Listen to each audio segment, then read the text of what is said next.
Guys, so welcome back po. In today's video, binalikan po natin itong si Cbank debit card na na-receive natin nung nakaraan lang na as I promised na check ko po kung talagang totoo po yung 99 pesos na pinurchase natin, which is binayaran po ng 99 pesos, and makukuha natin po yung 99 pesos pabalik kapag ginamit natin po siya ng 5 times. And then ipi-features din po natin yung mga ibang benefit ng paggamit nitong Cbank card.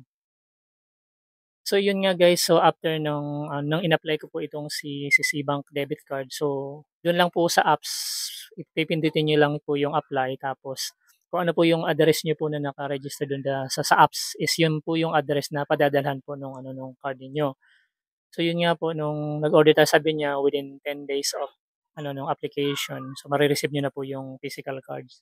Pero ang kagandahan po is wala pang 10 days na-receive na po natin. Pero may mga instances yata na tumatagal pa po siya ng more than 10 days. Pero yun yung usual po na time frame. Pwede niyo po siyang i-monitor dun sa apps.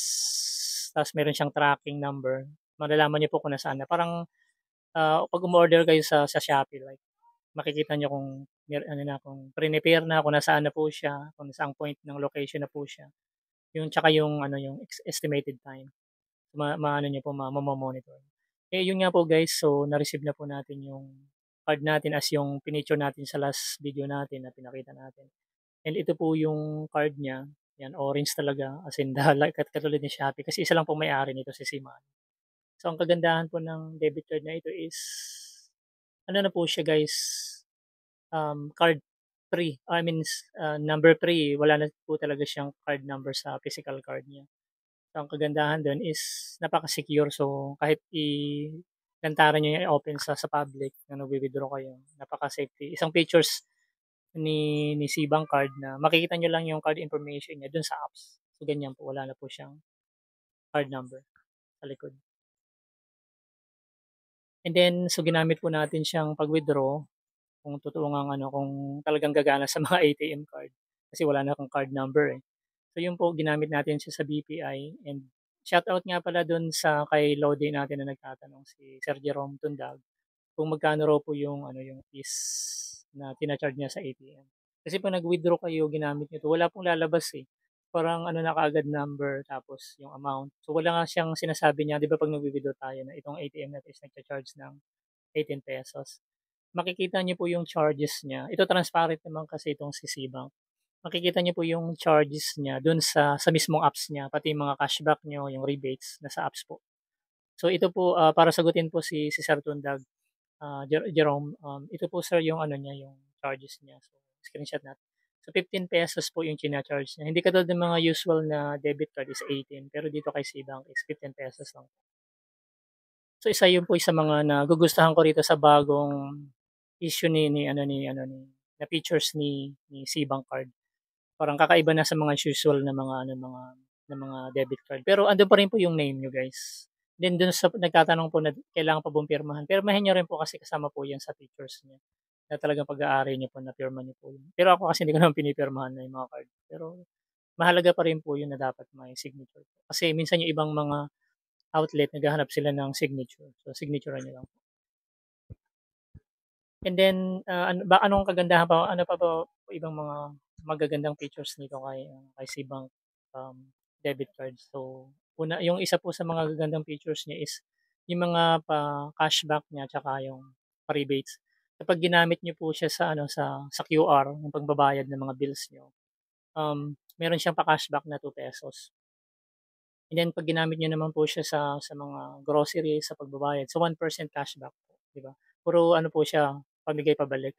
And then wala po itong maintaining balance, hindi katulad ng mga ibang usual na debit card, 'di ba? Ang hirap nga naman ngayon mag-apply talaga ng debit card, especially kung may mga kamag-anak kayo na nagpapadala abroad, 'di ba, required kayo mag-open ng account. So dito po napakadali po mag-open, open niyo lang po yung apps.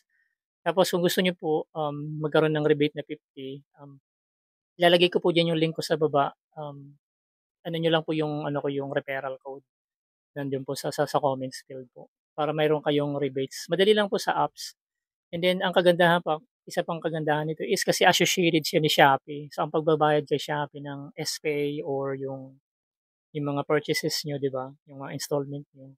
Puwede niyo pong idirekta dito kay SeaBank, ililink niyo lang po yung account kasi isang company lang po ito kaya orange din ang color nito, eh. Kasi ano, SeaMoney is owned by I mean itong si SeaBank tsaka si Shopee is owned by SeaMoney, isa sa mga product. So, tatlong main product nito pati yung mga gaming na si Garena kung sa mga dun sa mga player, si Garena is pag-aari ni SeaMoney. So, tatlong main ano niya product niya. So, ito nga isa pa sa mga features niya is, maliban dun sa wala ng maintaining balance, um, kung gusto niyo po magkaroon ng, kumita nung interest sa pera na nilalagay niyo, hindi po kailangang savings guys, as long as may nakapasok na pera diyan. At least ₱1,000. 4.4% po yung ano niya, yung interest yearly, yung PA na tinatawag, so interest PA. So 4%. And ang kagandahan is credited daily po. Daily po yung kine-credit basta may ₱1,000 po kayo sa debit card niyo, meron kayong 4% na daily interest po. Credited daily po yan guys, hindi po yearly, or hindi monthly. So kine-credit nila daily. So paano po kung mas malaki, 'di ba? Kung mas malaki yung nandiyan sa loob, mas malaki rin yung binabalik niyo. Nakikita niyo po yung update dun sa apps. And then going back nga dun sa vlog natin, previously na ₱99 'tong promo ni SeaBank. Kasi ₱200 po yung debit card ng price ng ano na 'to, ng card na 'to, eh, kapag nag-apply kayo before, ₱200 po ito, ang mahal. Kaya hindi ako nag-a-apply nito kahit matagal na ako dito sa SeaBank kasi namamahalan ako.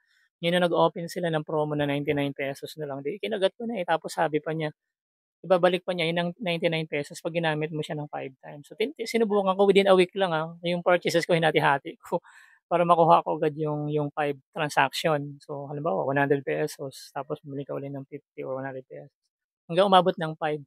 And then after a day po, nung makumpleto ko yun, totoo nga guys, screenshot ko diyan sa inyo, binalik niya yung ₱99 ko. So ang nangyari nito, talagang totally free na natin na nakuha itong si SeaBank card. So, free na siya, hindi unlike before na ₱200 'no. So, parang lucky for us na hindi pa nakapag-apply and puwede niyo pong i-avail. So, dun sa apps po, i-click niyo lang po yung apply.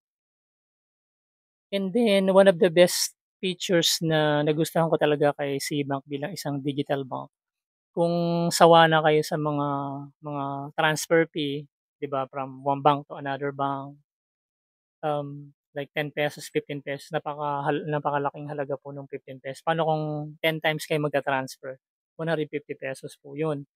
And then yung mga ibang digital bank, may mga limit lang po sila, eh, mga up to 5 lang, minsan yung iba 3. One of the best digital bank na so far na alam ko as of this time na may ganitong features itong si SeaBank. Kasi alam niyo po kung bakit, up to 15 times free transfer guys, 15 times. And then yung isa pa sa pinaka-best na features na product nito ni SeaBank is kapag frequently niyo po siyang ginagamit, halimbawa usual niyo siyang ginagamit sa mga pagbabayad katulad, i-link niyo po siya kay Shopee, tapos nagbabayad kayo ng mga bills niyo kay Shopee, tapos ginagamit niyo 'pag withdraw ginagamit niyo pambili or ginagamit niyo sa mga bill payments niyo regularly, scan to pay. 'Pag na-ano niyo po lahat ng mga ano na yung product tapos maglagay kayo ng at least minimum of 1,000 or more depende po sa inyo. Pero hindi naman niya inaano na ano magkaroon ng maintaining balance, walang maintaining balance to guys, zero. Ang ano lang po is kung gusto niyo magkaroon ng interest is 1,000 po at least. And yun nga po yung isang main features na talagang maganda, isa pa sa maganda rito kay kay SeaBank is yung pa-loan niya kapag eligible na po kayo, puwede po kayong mag-loan sa kanya. Halimbawa, gusto niyong ano yung, um, kailangan niyo ng puhunan tapos, eligible na po kayo rin. Makikita niyo po yung eligibility niyo po. Puwede niyo po kayong manghiram dito. And then tapos magbibigay siya ng limit.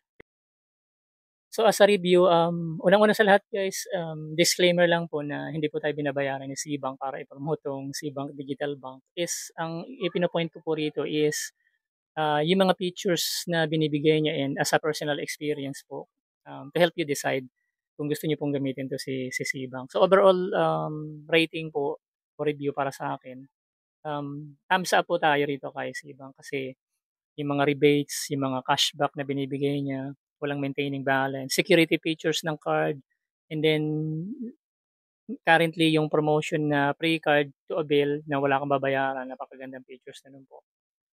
Sa hirap mag-apply ng mga debit card ngayon. Tapos yung pa-cash loan niya, tapos ang ganda pa nung ano nung apps, guys. So yun po, overall thumbs up po tayo sa apps na ito. Isa sa pinaka-best digital bank na nakilala ko as of this time. Tingnan natin kung may lalabas pang mas magagandang features ng ibang digital bank.